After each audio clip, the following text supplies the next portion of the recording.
नमस्कार दोस्तों, आपका स्वागत है हमारे YouTube चैनल आर्ट ज्ञान कला में। और हम आपको गुफाओं के बारे में बता रहे थे। आज हम अजंता की बात बताएंगे आपको बाघ की गुफा के बारे में। देखिए, बाघ अजंता की तरह बाघ की गुफा भी गुप्त काल से ही संबंधित है। यहाँ के जो चित्र हैं वो भी गुप्त काल से ही मिलते हैं। लेकिन यहाँ यह जो गुफा है वो कहाँ स्थित है, वो मध्य प्रदेश में स्थित है। किस नदी पर स्थित है, ये सारी चीजें हम बताएंगे। लेकिन दोस्तों, उससे पहले मैं आपको लास्ट में जब सारी गुफा पढ़ा दूंगी उसके बाद थोड़ा सा आपका माइंड ऐसा लगेगा कि जैसे सारा कुछ हौच पौच हो गया, मतलब सब मिक्स हो गया। ऐसा होता है, ऐसे बहुत सारे बच्चे बोलते हैं। तो उसके लिए मैं आपको लास्ट में एक जैसे मैंने कल आपको बताया था गुफाओं के बारे में, उसमें कौन कौन से चित्र हैं, इस तरह से मैं आपको एक टेबल बना के दूंगी, एक सारणी, एक कैटलॉग टाइप का बना के दूंगी। उसमें आपको क्लियर, जैसे अब जब आप लास्ट में रिवीजन करते हैं तो इतना बड़ा पढ़ने की कोई ज़रूरत नहीं होगी। आपको लास्ट में सिर्फ उस टेबल को देख लेना है जब आप रिवीजन करते हैं। और जब आप उस टेबल को देखोगे तो आपको फट से माइंड में याद हो जाएगा कि कौन सी गुफा कहाँ है, किस नदी के तट पर है, कौन से सन में है और किस साइड पड़ती है। ये सारी चीज़ें मैं आपको उसमें लिखवा दूंगी। इसलिए जो अभी मैं पढ़ा रही हूँ थोड़ा सा डीपली उसको देख लेते हैं कि बाघ गुफा के बारे में थोड़ी सी जानकारी प्राप्त कर लेते हैं। चलिए देखिए, बाघ गुफा, ये बाघ गुफा कहाँ है, एक सबसे पहले देखते हैं इसका काल क्या है। बाघ गुफा का काल किस काल से संबंधित ये रखती है, तो ये भी गुप्त काल से संबंधित है। गुप्त काल से इसके चित्र में प्राप्त होते हैं। दूसरा है, इसमें आता है ये राज्य कौन सा है, राज्य है मध्य प्रदेश।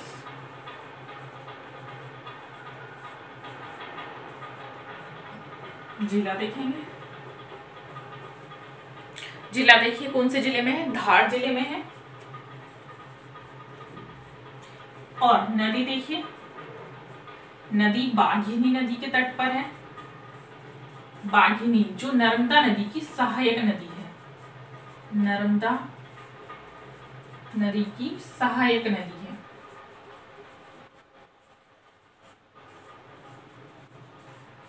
ठीक है, अब देखिए आगे, ये कहाँ है, विंध्य पर्वत की दक्षिणी क्षेत्र में है। विंध्य पर्वत की दक्षिणी क्षेत्र में कौन सी दक्षिणी ढलान पर है ये नदी, कहाँ है, ये चीज और याद रखनी है। मैं यहाँ लिख देती हूँ, याद रखेंगे आप इसको। विंध्य पर्वत के दक्षिणी ढलान पर है, ये दक्षिणी ढलान पर है।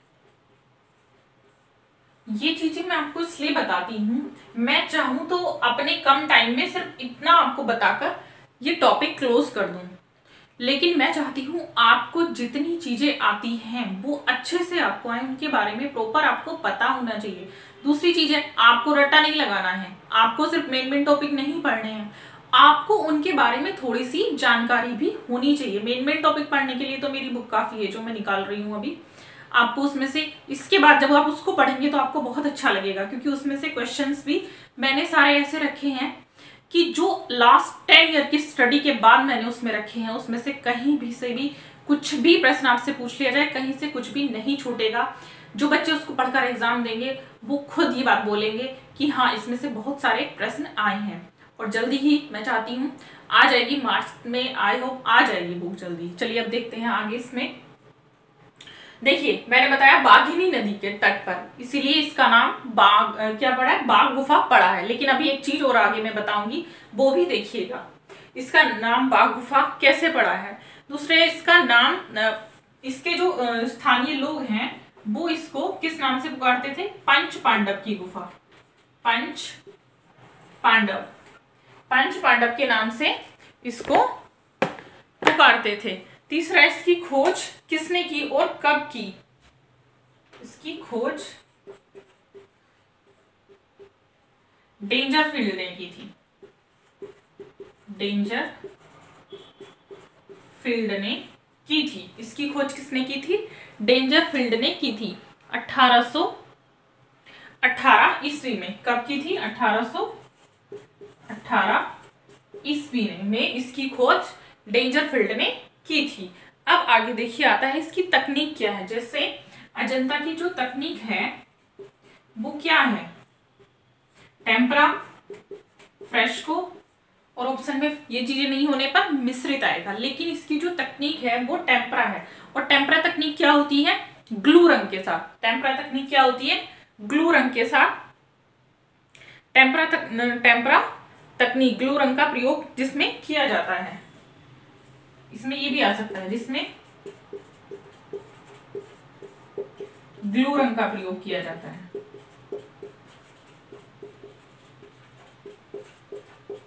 और ग्लू रंग का प्रयोग क्यों करते हैं? रंगों को अच्छा उसमें चिपकाने के लिए रंगों का प्रयोग किया जाता है। अब देखिए दूसरा है, इसकी प्रतिलिपियां किसने तैयार की थी? तो इसकी प्रतिलिपियां असित कुमार हलदार और नंदलाल बोस के द्वारा तैयार की गई थी सबसे पहले। देखिए प्रतिलिपियां किसने तैयार की थी इसकी?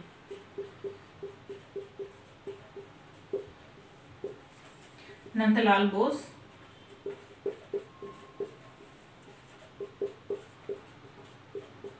असित कुमार हलदार ने।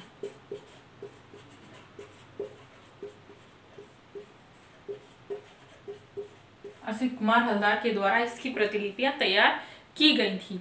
और कब की गई थी इसकी प्रतिलिपियां?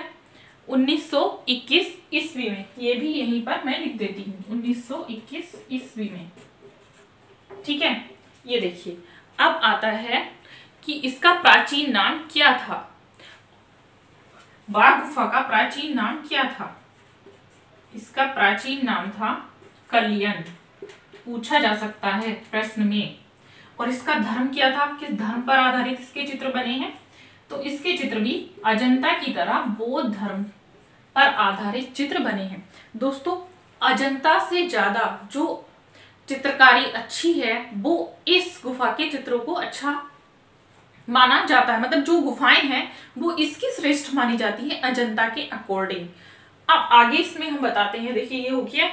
इसके बाद इसमें देखिए, हाँ इस गुफा में, इसमें जो टोटल गुफाएं हैं वो 9 गुफाएं हैं। लेकिन 9 में से 7 गुफाएं पूरी तरह से नष्ट हो चुकी हैं और जिनमें से सिर्फ हमें अब 2 ही गुफाओं में चित्र मिलते हैं और वो भी छत बिछत अवस्था में हमें चित्र मिलते हैं। और कौन कौन सी गुफाएं हैं? वो चौथी और 5वीं गुफा में ही हमें चित्र प्राप्त होते हैं। चलिए अब इसके चित्रों के बारे में देखते हैं। अब इसके चित्रों के बारे में हम जानते हैं।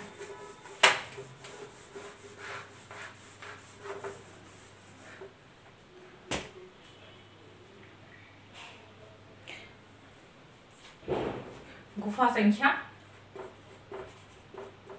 4। इस गुफा संख्या 4 में 6 दृश्य हमें देखने को मिलते हैं। गुफा संख्या 4 के 6 दृश्य हमें देखने को मिलते हैं और जिसमें से एक सबसे ज्यादा पूछा जाता है। चलिए वो मैं आपको यहाँ पर बता देती हूँ कौन कौन सा पूछा जाता है। ये टॉपिक आज हम क्लोज कर देंगे गुफा का, क्योंकि बहुत सारा सिलेबस है और आपको पूरा कराना है। बच्चों का एग्जाम भी आ रहा है। देखिए यह गुफा रंग महल है और इसमें सबसे अधिक चित्र मिलते हैं। इसे यह गुफा को रंग महल के नाम से जाना जाता है और इसमें सबसे ज्यादा चित्र मिलते हैं। अब इसका पहला दृश्य देख लीजिए। इसमें 6 दृश्य हैं। इस प्रकार से 6 दृश्य हैं और पहला दृश्य में है शोकाकुल स्त्री। इस शोकाकुल स्त्री ही बहुत ज्यादा पूछा जाता है। और एक और है एक दृश्य, वो मैं आपको बताऊंगी, वो ज्यादा पूछा जाता है, शोकाकुल स्त्री। इसका दूसरा दृश्य है, देखिए इसका दूसरा दृश्य देखेंगे। इस दृश्य में 4 भद्र पुरुष सुखासन मुद्रा में हैं। 4 भद्र पुरुष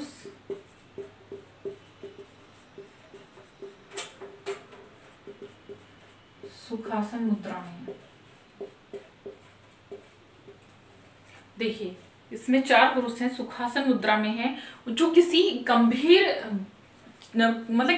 बात पर चर्चा कर रहे हैं। तो वो इसमें दिखाया गया है। लिख देती हूँ मैं पूरा। किसी गंभीर वार्ता में मग्न है। किसी गंभीर वार्ता में मग्न है।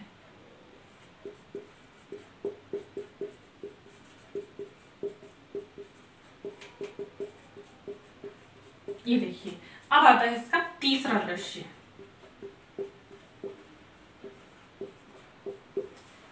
इसके तीसरे दृश्य में क्या है? गंधर्व भिक्षु है, आकाश में विचरण करते दिखाए गए हैं। गंधर्व भिक्षु आकाश में विचरण करते दिखाए गए हैं। इसका चौथा दृश्य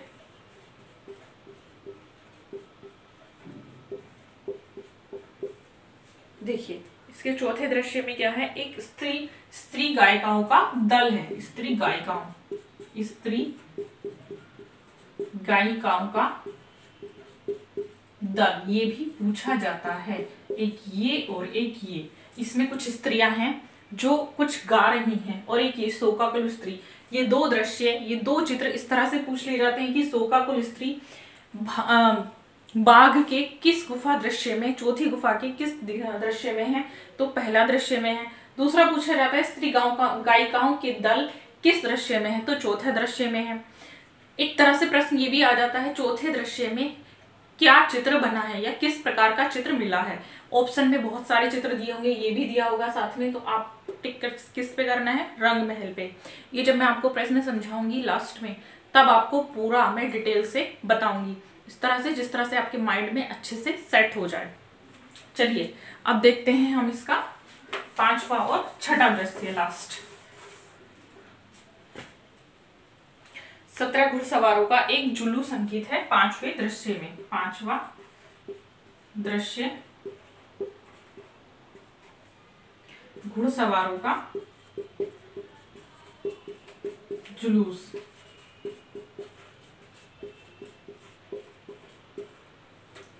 और छठा दृश्य लास्ट और छठा दृश्य देखिए, लास्ट और छठा दृश्य क्या है? हाथियों का जुलूस है। इसमें इसको मिक्स नहीं करना है, हाथियों का और घुड़सवारों का।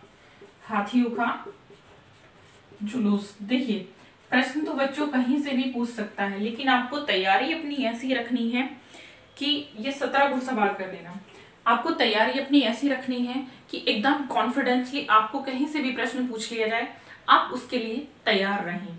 तो नोटिफिकेशन, जैसा कि यूपी का नोटिफिकेशन अभी आने वाला है, जल्दी ही आ जाएगा, तो आपको कुछ बच्चे मैं देखती हूँ तैयारी कब करेंगे? पहले नोटिफिकेशन आ जाए उसके बाद तैयारी करेंगे।